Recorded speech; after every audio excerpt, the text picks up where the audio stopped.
नमस्कार साथियों, स्वागत है आपका ऑनलाइन स्टडी ग्रुप में। आज हम लोग उत्तर प्रदेश की जो स्पेशल श्रृंखला चला रहे हैं, उसके अंतर्गत आज हम लोग परिवहन तंत्र और आर्थिक परिदृश्य को देखेंगे।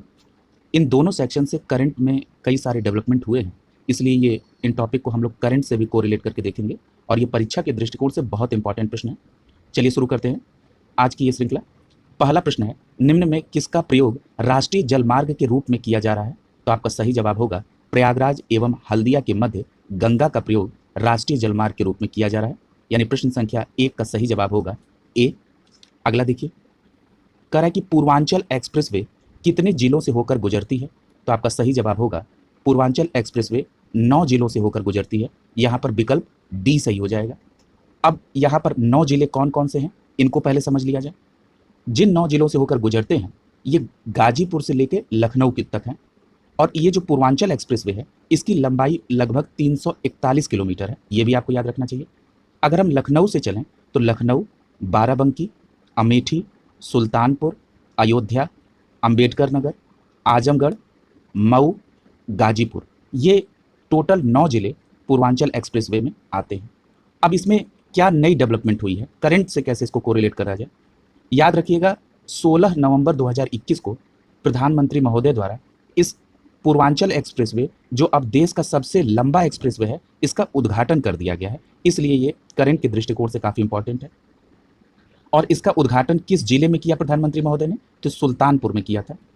दूसरी बात आपको क्या याद रखनी है कि प्रधानमंत्री नरेंद्र मोदी भारतीय वायुसेना के सुपर हरकुलिस विमान के साथ इस एक्सप्रेसवे पर लैंड किए थे। इस विमान का नाम याद रखना है, सुपर हरकुलिस। और साथ ही साथ वायुसेना के सुखोई 30 और मिराज 2000 विमानों ने भी इस एक्सप्रेसवे पर लैंडिंग की थी, यानी इन तीनों के बारे में याद रखना है। प्रधानमंत्री महोदय हरकुलिस विमान से आए, इसके अलावा सुखोई 30 और मिराज 2000 ने भी इस एक्सप्रेसवे पर लैंडिंग की। और एक बात और याद रखिएगा कि पूर्वांचल एक्सप्रेसवे देश का ऐसा तीसरा एक्सप्रेसवे है जिस पर लैंडिंग और टेक ऑफ करने वाली भारतीय वायुसेना के विमानों ने ऐसा किया है। ये तीसरा एक्सप्रेसवे है। एक बात और याद रखिएगा कि पूर्वांचल एक्सप्रेसवे अभी भारत का सबसे लंबा एक्सप्रेसवे है, ठीक है। जब दिल्ली मुंबई एक्सप्रेसवे का काम 2023 में पूरा हो जाएगा तब ये इसका स्थान छिन जाएगा, क्योंकि दिल्ली मुंबई एक्सप्रेसवे की लंबाई 1350 किलोमीटर है। वहीं साथ में हम लोगों को गंगा एक्सप्रेसवे की भी यहाँ चर्चा करनी होगी, क्योंकि उत्तर प्रदेश में गंगा एक्सप्रेसवे 594 किलोमीटर लंबी है, जो 2024 में पूरी होगी। ये मेरठ से प्रयागराज के बीच में है, ठीक है। और इस मेरठ से प्रयागराज के बीच में 12 जिलों को ये कवर करेगी। ये करंट के दृष्टिकोण से इतनी बातों को आपको इस प्रश्न के साथ कोरिलेट करके निश्चित तौर पर देखना होगा। प्रश्न संख्या 2 का सही जवाब होगा 9। अगला देखिए, कह रहा है कि पूर्व पश्चिम और उत्तर दक्षिण कॉरिडोर 6 लेन के राष्ट्रीय राजमार्ग के एक दूसरे के मिलने का स्थान कौन सा है? तो आपका सही जवाब होगा झांसी, यानी प्रश्न संख्या 3 का सही जवाब होगा झांसी, सी। अगला देखिए, अगला प्रश्न पूछ रहा है कि निम्न में से जीटी रोड कहां से होकर नहीं गुजरती है? तो आइए देखते हैं कि क्या विकल्प में दिया है। इसमें दिया है कि प्रयागराज, आगरा, अलीगढ़ और पंडित दीनदयाल जंक्शन से। तो आपका सही जवाब होगा अलीगढ़। अलीगढ़ से जीटी रोड नहीं गुजरती है, यानी आपका चौथे का सही आंसर होगा सी। 5वां प्रश्न देखिए, कह रहा है कि निम्न में कौन सा राष्ट्रीय राजमार्ग संख्या 3 से होकर नहीं जुड़ा है? तो आपका सही जवाब होगा भोपाल। ये राष्ट्रीय राजमार्ग संख्या 3 आगरा से मुंबई को जोड़ता है और इसमें भोपाल नहीं पड़ता है। प्रश्न संख्या 5 का सही जवाब होगा बी। अगला देखिए, कह रहा है कि ये एक तरफ उत्तर प्रदेश के जिले हैं और वहाँ पर जो एयरपोर्ट है उससे इसको रिलेट करना है। यहाँ पर पहला नाम दिया है प्रयागराज। प्रयागराज से आप कोरिलेट करेंगे बमरौली को। कानपुर, कानपुर से आप कोरिलेट करेंगे चकेरी को, यानी ए का चौथा हो जाएगा, ए का तीसरा होगा और बी का चौथा हो जाएगा। लखनऊ को आप कोरिलेट करेंगे अमौसी से, यानी सी का पहला हो जाएगा। और वाराणसी को कोरिलेट करेंगे आप बाबतपुर से, यानी डी का दूसरा हो जाएगा। एक बार मैं और क्लियर कर देता हूँ। प्रयागराज को आप कोरिलेट करेंगे बमरौली, यानी ए का तीसरा। कानपुर को कोरिलेट करेंगे चकेरी, यानी बी का चौथा। लखनऊ को कोरिलेट करेंगे अमौसी से, यानी सी का पहला। और वाराणसी को कोरिलेट करेंगे बाबतपुर से, यानी डी का दूसरा यहाँ पर मैच करेगा, ठीक है। इस प्रकार प्रश्न संख्या 6 का सही जवाब होगा डी। अगला देखिए, 7वां प्रश्न देखिए, कह रहा है कि उत्तर दक्षिण और पूर्व पश्चिम गलियारे को मिलाती कहाँ पर है? सेम प्रश्न रिपीट किया है, तो आपका सही जवाब होगा झांसी, यानी कि 7वें प्रश्न का सही विकल्प होगा ए। अगला देखिए, कह रहा है कि गंगा नदी के निम्न में से किस भाग को राष्ट्रीय जलमार्ग घोषित किया गया है? तो आपका सही जवाब होगा प्रयागराज से हल्दिया, ये जलमार्ग संख्या 1 है, ठीक है, यानी कि प्रश्न संख्या 8 का सही जवाब होगा ए। 9वां प्रश्न देखिए, उत्तर प्रदेश से शुरू होने वाला सबसे लंबा राष्ट्रीय राजमार्ग कौन है? ये पूछ रहा है उत्तर प्रदेश से जो शुरू होता हो, तो यहाँ पर आप विकल्प टिक करेंगे NH7 जो वाराणसी से कन्याकुमारी जाती है, यानी कि प्रश्न संख्या 9 का सही जवाब होगा डी। प्रश्न संख्या 10 देखिए, उत्तर प्रदेश में कुल कितनी हवाई पट्टियां हैं? तो ये उस समय का आंकड़ा है, प्रश्न में जो है 46 यहाँ पर सही होगा, 10 का सी। 11वां प्रश्न देखिए, कह रहा है कि एक तरफ हवाई अड्डा दूसरी तरफ नगर है। इस प्रकार के प्रश्न बहुत पूछे जाते हैं। अब देखिए यहाँ पर दिया है बमरौली। बमरौली अभी आपने पढ़ा प्रयागराज से संबंधित है, वहीं चकेरी का संबंध अभी आपने कानपुर से, हिंडन का संबंध किससे है? गाजियाबाद से है, और फुर्सतगंज का संबंध किससे है? रायबरेली से है, ठीक है। इस प्रकार आप ये मैच कर लेंगे और आपका विकल्प यहाँ सही होगा बी। 11 का बी आंसर सही होगा। 12 देखिए, उत्तर प्रदेश में निम्नलिखित में से कौन सा नगर राष्ट्रीय राजमार्ग 2 द्वारा नहीं जुड़ता है? तो राष्ट्रीय राजमार्ग संख्या 2 को अब राष्ट्रीय राजमार्ग संख्या 19 के नाम से जाना जाएगा, और इसमें पूछ रहा है कि कौन सा नहीं जुड़ता है। तो ये नई दिल्ली से कोलकाता जाता है और इसमें लखनऊ नहीं पड़ता है, यानी 12 का सही विकल्प होगा सी, ठीक है।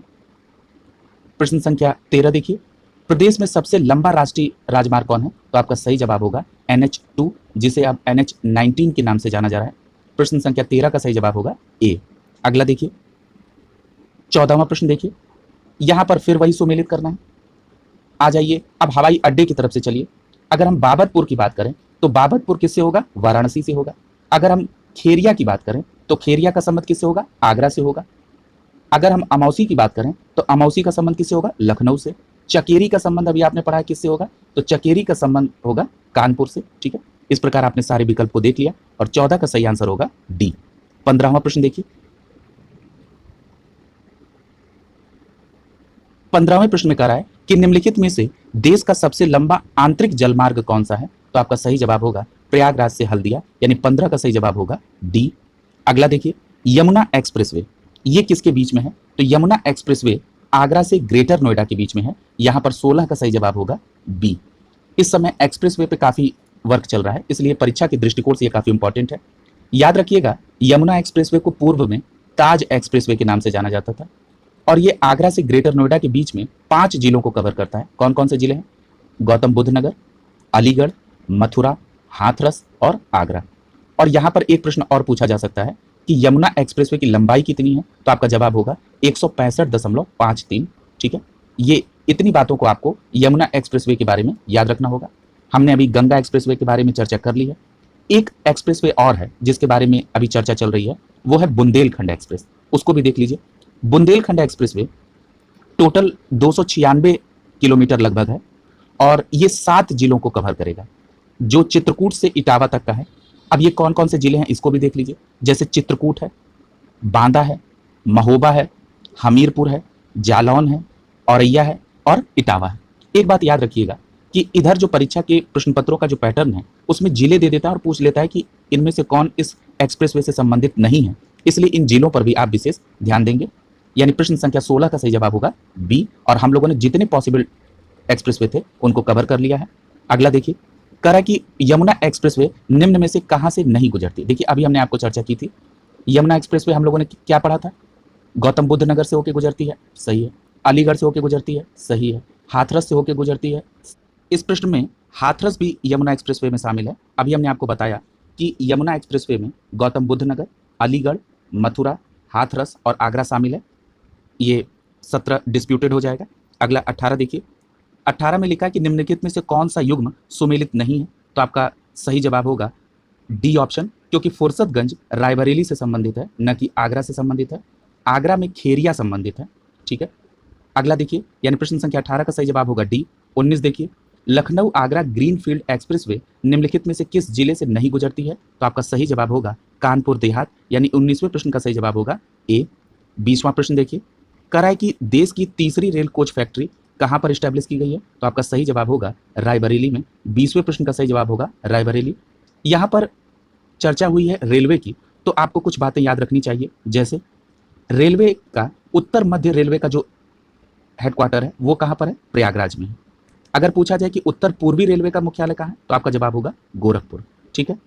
और रेलवे से संबंधित एक और प्रश्न पूछा जाता है कि उत्तर प्रदेश में कुल कितने रेलवे डिवीजन है? तो आपका जवाब होगा 9।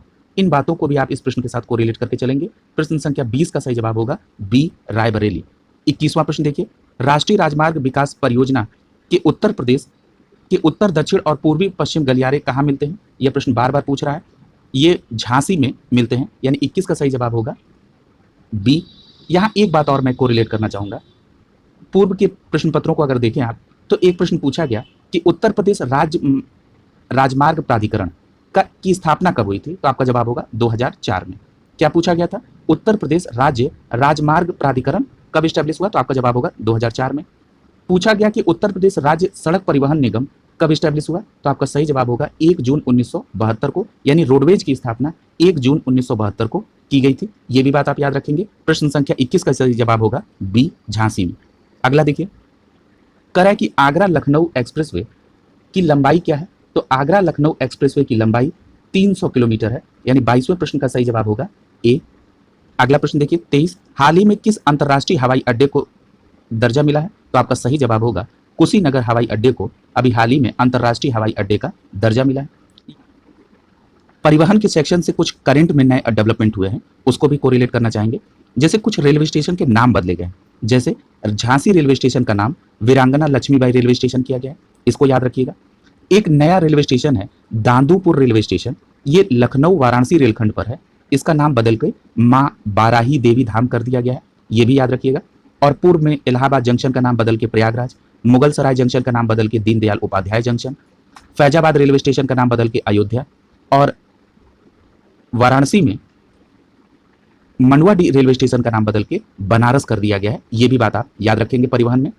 इस प्रकार परिवहन में ये बात कंप्लीट हो गई। अब हम लोग आर्थिक क्षेत्र में चलेंगे और आर्थिक क्षेत्र के प्रश्नों को देखेंगे। पहला प्रश्न है कि निम्नलिखित में से किस आर्थिक क्षेत्र में कृषि जोत का आकार, औसत आकार सर्वाधिक है? तो आपका सही जवाब होगा बुंदेलखंड, यानी प्रश्न संख्या 1 का सही जवाब होगा बी। दूसरा प्रश्न देखिए, उत्तर प्रदेश सरकार की आय का सबसे बड़ा भाग कहां से प्राप्त होता है? तो आपका सही जवाब होगा व्यापार कर से, यानी प्रश्न संख्या 2 का सही जवाब होगा बी। प्रश्न संख्या 3 देखिए, उत्तर प्रदेश के बारे में क्या असत्य है? तो चलिए देखते हैं। उत्तर प्रदेश सर्वाधिक जनसंख्या वाला एवं धीमी विकास करने वाला राज्य है, सही है। उत्तर प्रदेश देश की प्रति व्यक्ति आय के बीच अंतर बढ़ रहा है, सही है। उत्तर प्रदेश में कुल बोए क्षेत्र में लगभग 28% असिंचित है, सही है। प्रदेश की साक्षरता देश की कुल साक्षरता की तुलना में तीव्र वृद्धि हुई है, यहाँ पर विकल्प डी हमारा गलत हो जाएगा। प्रश्न संख्या 3 का सही जवाब होगा डी। अगला देखिए, कह रहा है कि सही कोड का चयन कीजिए। उत्तर प्रदेश के चारों आर्थिक क्षेत्रों में पश्चिमी उत्तर प्रदेश का लिंगानुपात न्यूनतम है, बात सही है। अगला है इसका आर्थिक विकास एवं नगरीकरण उच्चतम स्तर पर है, यह भी बात सही है। ये दोनों स्टेटमेंट इंडिविजुअली सही है लेकिन व्याख्या नहीं कर रहे हैं, ठीक है। इस प्रकार प्रश्न संख्या 4 का सही जवाब होगा बी। अगला देखिए, प्रदेश में नियोजन की विकेंद्रित प्रणाली शुरू की गई थी, तो ये 1982-83 में शुरू की गई थी, यह प्रश्न याद रखिएगा। प्रश्न संख्या 5 का सही जवाब होगा सी। अगला देखिए, कह रहा है कि उत्तर प्रदेश का पश्चिमी भाग पूर्वी भाग से अधिक विकसित है, कथन सत्य है।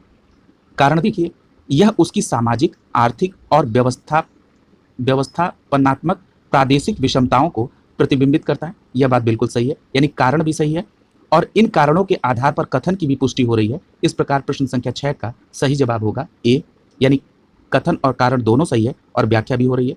अगला देखिए, प्रश्न संख्या 7 की तरफ चलते हैं। प्रश्न संख्या 7 में क्या दिया है? प्रदेश के अर्थव्यवस्था के संदर्भ में निम्नलिखित में से कौन सा कथन सत्य है? प्रति व्यक्ति राज्य आय में निरंतर बढ़ रहा है, यह सही है। अगला है संपूर्ण देश की तुलना में कुल कर्मियों में कृषकों का प्रतिशत उत्तर प्रदेश में अधिक है, यह भी कथन सत्य है। अगला है संपूर्ण देश की तुलना में प्रति लाख जनसंख्या पर कारखानों की संख्या उत्तर प्रदेश में अधिक है, ये स्टेटमेंट गलत है, यानी यहाँ पर पहला और दूसरा स्टेटमेंट सही है, यानी प्रश्न संख्या 7 का सही जवाब होगा सी। अगला देखिए, उत्तर प्रदेश में नकारात्मक औद्योगिक विकास की दर रही किस पंचवर्षीय योजना में? तो आपका सही जवाब होगा 9वीं पंचवर्षीय योजना में औद्योगिक विकास दर नकारात्मक रही, 8वें का सही जवाब होगा सी। 9वां प्रश्न देखिए, निम्न में से कौन राज्य सरकार का कर नहीं है? तो यहाँ पर आपका सही जवाब होगा आयकर, ठीक है, यानी 9वें का आंसर होगा बी। 10वां प्रश्न देखिए, प्रदेश में कितने आर्थिक क्षेत्रों में बांटा गया? यह प्रश्न बहुत इंपॉर्टेंट है। प्रदेश को 4 आर्थिक क्षेत्रों में बांटा गया है, प्रश्न संख्या 10 का सही जवाब होगा ए। 11वां प्रश्न देखिए, प्रदेश में सर्वाधिक जनसंख्या वाला आर्थिक क्षेत्र कौन सा है? तो सर्वाधिक जनसंख्या वाला आर्थिक क्षेत्र पूर्वी क्षेत्र है, यहाँ 11 का सही जवाब होगा ए। 12वां प्रश्न देखिए, प्रदेश में सर्वाधिक पिछड़ा क्षेत्र कौन सा है? तो आपका सही जवाब होगा ए, पूर्वी क्षेत्र। 12 का विकल्प ए सही होगा। 13वां प्रश्न देखिए, प्रदेश के कुल कर्मकारों में सर्वाधिक प्रतिशत कर्मकार नियोजित हैं, तो किसमें है? तो कृषि क्षेत्र में नियोजित हैं। प्रश्न संख्या 13 का सही जवाब होगा ए। अगला प्रश्न देखिए, बुंदेलखंड आर्थिक क्षेत्र में जनपदों की संख्या कितनी है? तो अभी आपने पढ़ा था कि 7 इसमें है, यानी 14 का विकल्प क्या है? ए हो जाएगा। 15वां प्रश्न देखिए, औद्योगिक विकास की दृष्टि से उत्तर प्रदेश का कौन सा क्षेत्र सर्वाधिक विकसित हो गया है? तो आपका सही जवाब होगा पश्चिमी क्षेत्र, यानी 15 का सही जवाब होगा ए।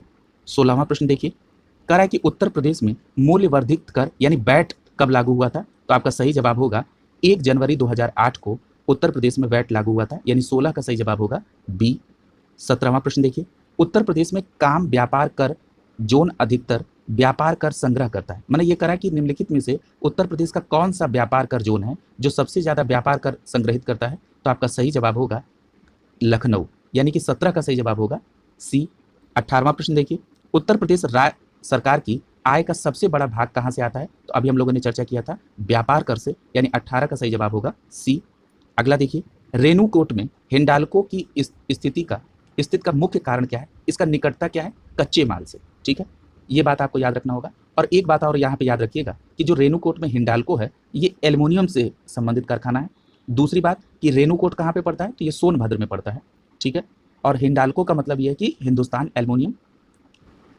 इस प्रकार प्रश्न संख्या 19 का सही जवाब आपका क्या हो जाएगा?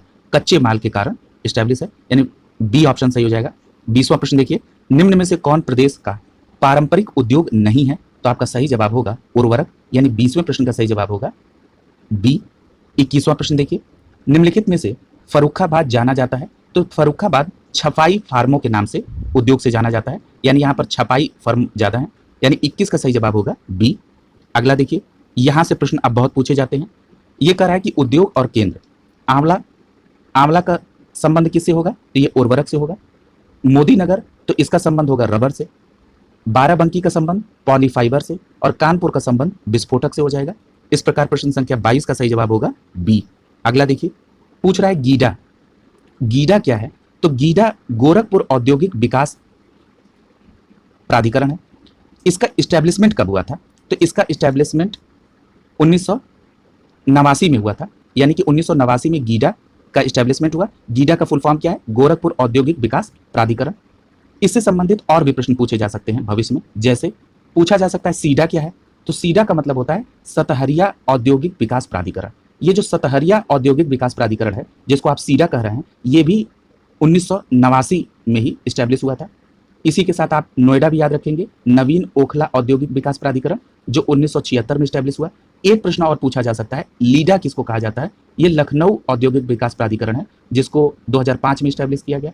यमुना एक्सप्रेसवे औद्योगिक विकास प्राधिकरण को यीडा कहा जाता है, य में बड़ी की मात्रा यी डा। ये इसका स्टैब्लिशमेंट 2001 में हुआ था।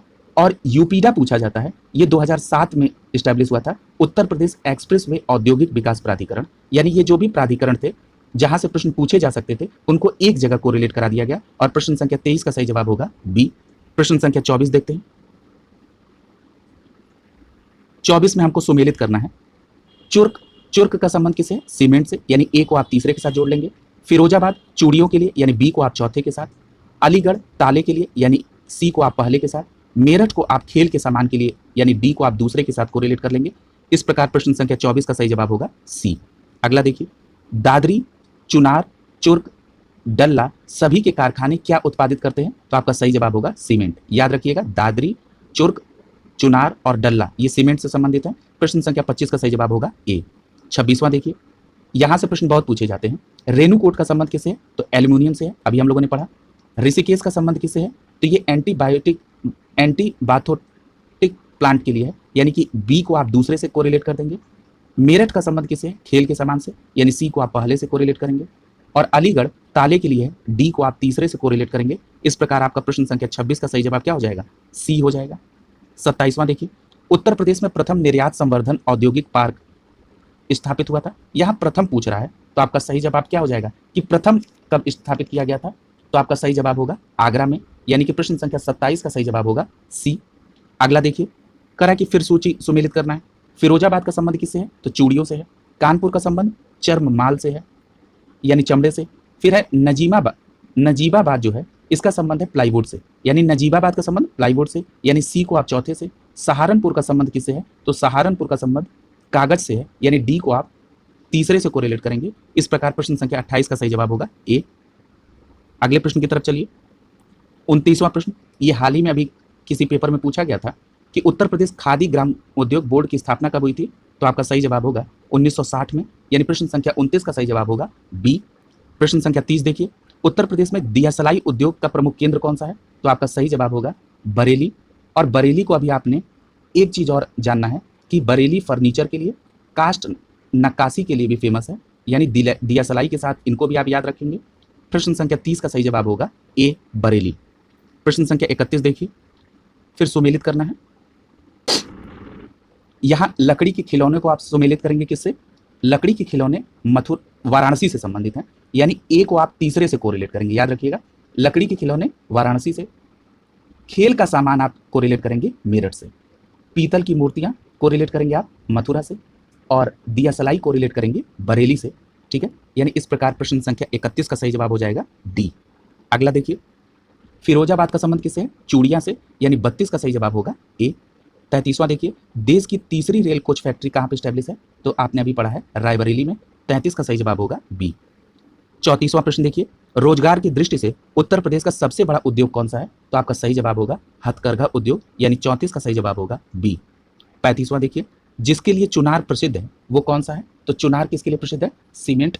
चुनार के साथ साथ और आपने क्या पढ़ा था, दादरी, चुर्क और डल्ला, ये भी आपको रिलेट करते रहिए। 35 का सही जवाब होगा बी। 36वां देखिए, इसमें भी आपको सुमेलित करना है, तो चलिए हम स्थान की तरफ से चलेंगे और उद्योग को सेलेक्ट करेंगे।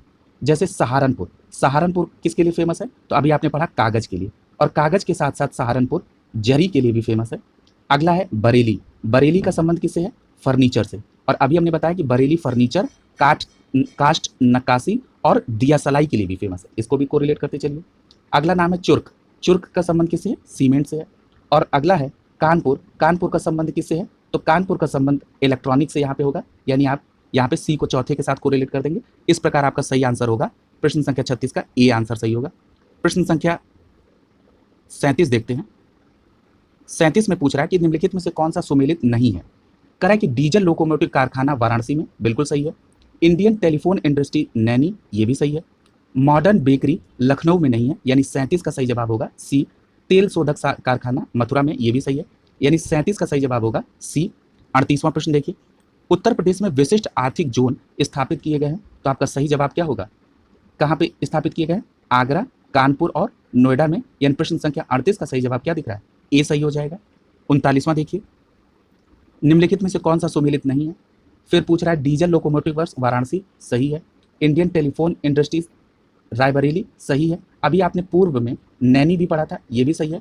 इसके साथ एक जगह और याद कर लीजिए, मनकापुर, ये गोंडा में, यानी इंडियन टेलीफोन इंडस्ट्रीज कहाँ पे, रायबरेली, नैनी जो नैनी प्रयागराज में पड़ता है, और मनकापुर गोंडा में। इन तीनों बातों को याद रखिएगा। अगला है Bharat electronics limited, Bharat electronics limited Noida, गलत है। भारत इलेक्ट्रॉनिक्स लिमिटेड जो है ये गाजियाबाद में है, यानी 39 का सी आंसर सही होगा। तेल शोधक तंत्र मथुरा, ये बिल्कुल सही है, यानी 39 का सी। 40वां देखिए, रेणुकूट जाना जाता है, तो अभी आपने पढ़ा था एल्युमिनियम के लिए, यानी 40 का सही जवाब होगा सी। 41वां देखिए, फिर सुमेलित करना है। टेराकोटा, तो टेराकोटा का संबंध किससे, गोरखपुर से हो जाएगा, यानी ए को आप दूसरे से। अगला है लकड़ी के खिलौने, तो अभी आपने वाराणसी पढ़ा है, यानी बी को आप चौथे के साथ। चीनी मिट्टी के खिलौने, तो चीनी मिट्टी के जो बर्तन है ये कहाँ से संबंधित है, चिन्हट से। चीनी मिट्टी और चिन्हट से संबंधित है, यानी सी को आप पहले से कर देंगे। अगला है कांच का सामान, तो कांच का सामान फिरोजाबाद से संबंधित कर देंगे, डी का तीसरा। और इस प्रकार इस प्रश्न का आंसर क्या हो जाएगा, 41 का ए सही हो जाएगा। अगला देखिए 42वां प्रश्न देखिए, करा कि उत्तर प्रदेश में लघु एवं मध्यम उपक्रमों को जिसके द्वारा दीर्घकालिक ऋण प्रोवाइड किया जाता है वो कौन सा है, तो उत्तर प्रदेश वित्त निगम के द्वारा लघु एवं मध्यम उपक्रमों को दीर्घकालिक ऋण दिया जाता है। यहाँ दीर्घकालिक याद रखिएगा, 42 का सही जवाब होगा सी। अगला देखिए, पूछ रहा है निम्नलिखित में से कौन सा सुमेलित नहीं है। देखते हैं, सॉफ्टवेयर और आईटी उद्योग नोएडा, सही है। प्लाईवुड उद्योग, प्लाईवुड उद्योग का संबंध सीतापुर, ये भी सही है। अगला है खेल कूद के सामान बनाने का उद्योग, ये आपने अभी मेरठ पढ़ा है, गोरखपुर गलत है, गोरखपुर में टेराकोटा से संबंधित है, यानी 43 का सही जवाब होगा सी। वाराणसी रेशम उद्योग, बिल्कुल सही है, यानी 43 का सही जवाब होगा सी। 44वां देखिए, पूछ रहा है निम्नलिखित में से कौन गलत सुमेलित है। तो यहाँ पे कानपुर दिया है, तो कानपुर का संबंध चमड़ा उद्योग से, बिल्कुल सही है। मेरठ का संबंध चीनी से है, ये भी सही है। और अगला है वाराणसी, वाराणसी का संबंध सीमेंट से नहीं है, वाराणसी का संबंध रेशम उद्योग से है। और सीमेंट को अगर कोरिलेट करना होगा तो आप दादरी, चुनार, चुर्क और डल्ला से करेंगे। सहारनपुर कागज, बिल्कुल सही है, यानी 44 का सही जवाब होगा सी। एक बात याद रखिएगा, करंट में एक नया डेवलपमेंट हुआ है, वन डिस्ट्रिक्ट वन प्रोडक्ट की ब्रांड एम्बेसडर कंगना रनौत को बनाया गया है, ये भी याद रखिएगा। यहाँ चलिए 45 पे चलते हैं। करा कि प्रदेश में उच्चतम औद्योगिक वृद्धि अंकित की गई थी, ये 6वीं पंचवर्षीय योजना में। 45 का सही जवाब होगा बी। 46वां देखिए, प्रश्न संख्या 45 का सही जवाब होगा बी। 46 देखिए, पूछ रहा है कि इंडियन टेली इंडस्ट्रीज किससे संबंधित है, तो सीधे आप रायबरेली। अगला है ट्रांसफार्मर फैक्ट्री, तो ये झांसी से संबंधित हो जाएगा। कृत्रिम अंग निर्माण, तो ये कानपुर से संबंधित हो जाएगा। उर्वरक कारखाना, ये फूलपुर से संबंधित हो जाएगा। इस प्रकार प्रश्न संख्या 46 का सही जवाब होगा सी। अगला 47 देखिए, पूछ रहा है कि तीसरा रेल कोच फैक्ट्री अमेठी में स्टैब्लिश हुआ, ये कथन गलत है। क्यों गलत है? क्योंकि ये रायबरेली में स्टैब्लिश हुआ है। अगला है फिरोजाबाद पॉटरी उद्योग से संबंधित है, तो फिरोजाबाद कांच के उद्योग से संबंधित है, दूसरा कथन भी गलत हो गया। अगला है यूपी डिस्को इलेक्ट्रॉनिक विभाग का एक निगम है, ये बिल्कुल सही है। अगला है पॉलिस्टर रेसा फैक्ट्री बाराबंकी में स्टैब्लिश है, यह भी सही है। यानी यहाँ पर आपका सही कथन कौन सा है? तीसरा और चौथा, यानी आपका विकल्प कौन सा सही हो जाएगा? सी सही हो जाएगा। अगला देखिए, सुमेलित करना है मिट्टी के बर्तन। मिट्टी के बर्तन अभी आपने इसको पढ़ा है, मिट्टी के बर्तन का संबंध किससे है? तो ये आपका हो जाएगा खुर्जा से, ठीक है, यानी आप दूसरे से कोरिलेट कर देंगे ए को। फिर उसके बाद है कास्ट नक्काशी, तो कास्ट नक्काशी बरेली से संबंधित है। अगला है यानी एक से बी को एक से कर देंगे। अगला है कास्ट पादुका यानी खड़ाऊ, खड़ाऊ का संबंध किससे है? तो पीलीभीत से कर देंगे। जरी का संबंध किससे है? तो जरी और कागज ये दोनों सहारनपुर से संबंधित है, यानी इस डी को आप 4 से कोरिलेट कर देंगे। इस प्रकार 48 का सही जवाब आपका क्या हो जाएगा? 48 का सही जवाब हो जाएगा सी। 49 देखिए, कह रहा है कि आगरा का संबंध किससे है? तो आगरा का संबंध पर्यटन से हो जाएगा, ए को चौथे के साथ। कानपुर का संबंध किससे है? तो चर्म के सामान, यानी बी का पहला। मेरठ का संबंध किससे है? तो मेरठ का खेलकूद के सामान से है। और मुरादाबाद का संबंध किससे है? तो धातु के पात्र से है, यानी डी का तीसरा हो जाएगा। इस प्रकार 49 का सही जवाब होगा बी। अगला देखिए, कह रहा है कि प्रदेश में रेल कोच फैक्ट्री स्टैब्लिश की गई, तो रायबरेली 50 का ए ऑप्शन हो जाएगा। एक बात और याद रखिएगा, अगर ये पूछा जाए कि भारत का सबसे लंबा रेलवे यार्ड कहाँ पे है, तो आप बताएंगे पंडित दीनदयाल उपाध्याय जंक्शन, मुगलसराय, ये भी आपको रिलेट कर लीजिए। प्रश्न संख्या 51 देखिए, निम्नलिखित में से किसके उत्पादन में मेरठ का योगदान है? तो आपका सीधा जवाब होगा बी, खेल के सामान। ये देखिए कई बार इन प्रश्नों को रिपीट किया गया है। 52वां प्रश्न देखिए, 1903 में भारत में प्रथम चीनी मिल स्थापित की गई थी, तो कहाँ पे स्थापित की गई थी? तो आपका सही जवाब होगा प्रतापपुर में 1903 में, यानी 52 का सही जवाब होगा बी। अगला 53 देखिए, हिंडाल्को स्थापित है, तो हिंडाल्को कहाँ पे स्थापित है? रेणुकूट में, और किससे संबंधित है? ये एल्युमिनियम से संबंधित है, यानी 53 का सही जवाब होगा सी। 54 देखिए, उत्तर प्रदेश औद्योगिक विकास निगम स्थापित किया गया है, तो ये कहाँ पर? तो ये कानपुर में स्थापित है, यानी आप 54 का सही जवाब होगा ए। अगला देखिए 55, उत्तर प्रदेश में चमड़ा उद्योग का प्रमुख केंद्र कौन सा है? तो आगरा और कानपुर, यानी 55 का सही जवाब होगा ए। 56 देखिए, निम्नलिखित में से कौन सा सुमेलित नहीं है? तेल शोधक कारखाना मथुरा, सही है। उर्वरक संयंत्र लखनऊ, गलत है। उर्वरक संयंत्र प्रयागराज में है, ठीक है। इफ्को का है यहाँ कारखाना। कालीन ये भदोही से है। एल्युमिनियम का संबंध सोनभद्र से है, यानी 56 का सही जवाब होगा बी। 57वां प्रश्न देखिए, पूछ रहा है उत्तर प्रदेश में सॉफ्टवेयर और बिजनेस प्रोसेस आउटसोर्सिंग उद्योग का सबसे बड़ा केंद्र कौन सा है? तो आपका सही जवाब हो जाएगा नोएडा, यानी 57 का सही जवाब होगा सी। अगला देखिए, तेल शोधक कारखाना कहां पर है? तो आपका सीधा जवाब हो जाएगा डी, मथुरा। कह रहा है किस धातु के हस्तकला उद्योग के लिए मुरादाबाद जाना जाता है? तो 59 का सही जवाब होगा ए, पीतल के लिए। अगला देखिए 60, कह रहा है कि सुमेलित कौन सा नहीं है? तो कह रहा है कि ताला उद्योग अलीगढ़, बिल्कुल सही है। कालीन उद्योग भदोही, बिल्कुल सही है। चूड़ी उद्योग के लिए फिरोजाबाद है, ठीक है, यानी 60 का सही जवाब होगा सी। और चिकन के काम के लिए लखनऊ, बिल्कुल सही है। 60 का सही जवाब होगा सी। 61 देखिए, उत्तर प्रदेश के किस नगर को पीतल नगरी के नाम से जाना जाता है? तो आप अब इसको कर देंगे मुरादाबाद, इसका सही जवाब होगा 61 का डी ऑप्शन। अगला देखिए, फिरोजाबाद में पिछले 200 वर्षों में से किस वस्तु का उत्पादन किया जा रहा है? तो आपका अभी आपने कई बार पढ़ लिया है कि फिरोजाबाद कांच की चूड़ी के लिए फेमस है, तो ये यहाँ पे आपका बी ऑप्शन सही हो जाएगा। अगला देखिए, निम्न में से कौन जिला कालीन के उत्पादन और निर्यात के लिए फेमस है? तो अभी आपने पढ़ा है भदोही, यानी 63 का सही जवाब होगा डी। अगला देखिए, औरैया जिला निम्नलिखित में से किस वस्तु का प्रमुख उत्पादक है? तो आपका सही जवाब होगा औरैया जिला में क्या है? देसी घी हो जाएगा। 64 का सही जवाब होगा सी। 65 देखिए, निम्न में से किस शहर में लकड़ी से ढोलक बनाने में लगभग 300 इकाइयों लगी हैं? तो यहाँ सही जवाब होगा अमरोहा। याद रखिए, ढोलक के लिए अमरोहा है, यानी 65 का सही जवाब होगा ए। इस प्रकार आज हम लोगों ने परिवहन और आर्थिक से संबंधित महत्वपूर्ण प्रश्नों को देखा, जो निश्चित तौर पर हर परीक्षाओं में पूछते हैं। इसको आप वन डिस्ट्रिक्ट वन प्रोडक्ट के साथ कोरिलेट करके चलेंगे। आज का सेशन यही कंप्लीट करते हैं। कल फिर एक नई श्रृंखला होगी और कल उत्तर प्रदेश स्पेशल की सीरीज का अंतिम टॉपिक कवर कर लिया जाएगा। इस प्रकार आज यहीं पर कंप्लीट करते हैं। आप सभी का बहुत बहुत धन्यवाद।